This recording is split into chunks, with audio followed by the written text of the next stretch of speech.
Hello and welcome back. All right, so in this lesson, we're going to go over one of my favorite tools, which is the local adjustment brush, which can be accessed right here or with the letter K. Once you access that tool, you're going to notice in the right panel over here, we have a whole set of new options. We have a ton of sliders here, and all of these are different types of edits that you can apply via the local adjustment brush. So basically, when we first started editing this image, we applied edits in the right panel via the basic panel and then other panels as well. Well, these edits are being applied to the entire image. They're global edits. Whereas the local adjustment brush tool is just that. They are edits that are being applied in a place where you apply them, so locally. So for example, I can apply a brush in the trees right here, and then I can increase or decrease the exposure of that local adjustment. And as you can see, we can now see the houses and the trees a lot better than previously. So it's simply a way to add edits exactly where you want them within your photo. And this is also known as dodging and burning. So this is an old term that came from the days of film when you had to dodge and burn your negatives in the lab. So dodging would be making an area brighter, and burning would mean making an area darker. So since we don't shoot with film nowadays, at least most of us, we can now apply our edits via dodging and burning with our local adjustment brushes, as well as other edits as well. We can add clarity. We can dehaze a particular part of our image.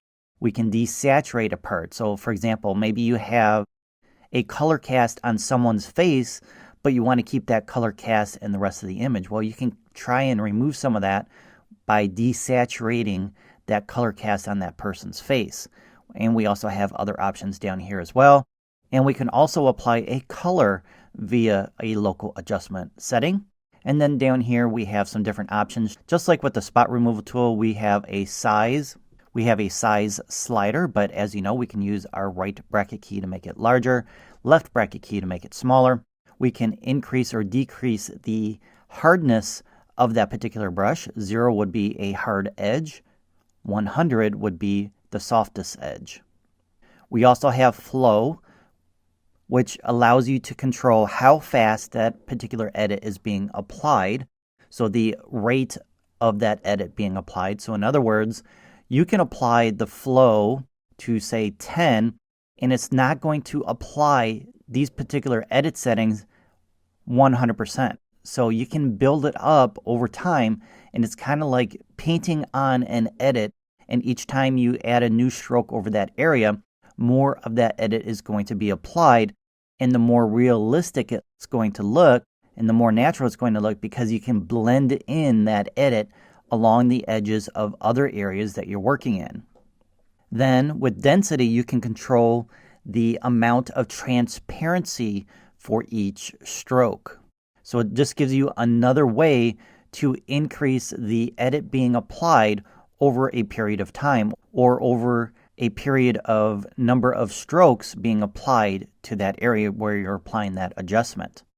Then we have auto mask, and auto mask is a tool that allows you to stay within the confines of a certain area. So for example, we have our trees here and a sky, and if we want to make sure that the edit is being applied just to the trees and not the sky, if we turn on auto mask, what ACR is going to do is it's going to find the contrast levels between the two sides, the sky and the trees, and wherever you start, it's going to stay within the confines of that contrast. So if I paint in this area here, you can see it's kind of staying within the confines of the trees and not going into the sky. But if I paint above the trees, then it's going to start capturing the sky as well. So you have to try and keep your brush within the confines of the area where you want to apply it. If you go outside of it, then it's going to start picking up other parts of the image. So right now I had the mask turned on. If I turn that off, we can see where it's being applied, and it's not going to work 100% of the time, because as you can see, parts of the tree at the top here are not being applied with that edit that I added with our exposure. So in theory, it's supposed to keep your edit within the confines of a certain area, but it depends on the image and the quality of the image, and it's not going to work all the time. Now, just like with our spot removal tool, once we apply an adjustment, we receive a pin once we stop applying that edit, and then we can go back at a certain time in the future or as we're working and select that pin to make further adjustments. And then if we want to create a new pin somewhere else or a new edit in a different location, just click on New, and then you can go ahead and apply the local adjustment brush somewhere else. And then those two edits will be separate from each other. So I can come back over here, make adjustments to this one, come back to this one if I need to, make adjustments to this one. So it basically keeps everything organized so you can work in different areas of your image and apply different types of edits in those areas. I'm going to go ahead and delete these pins with my delete key. If you're on a PC, you're going to use your backspace key. So for this particular image, there's really nothing I want to do as far as dodging and burning. So I'm going to go ahead and leave the image as is. If you want to do some dodging and burning yourself, you can go ahead and practice with that. Maybe try and bring out the trees and the houses in the background here a little bit more. And then in the next video, we're going to look at another local adjustment tool, which are our graduated filters. So I'll see you there once you're done practicing with your local adjustment brush.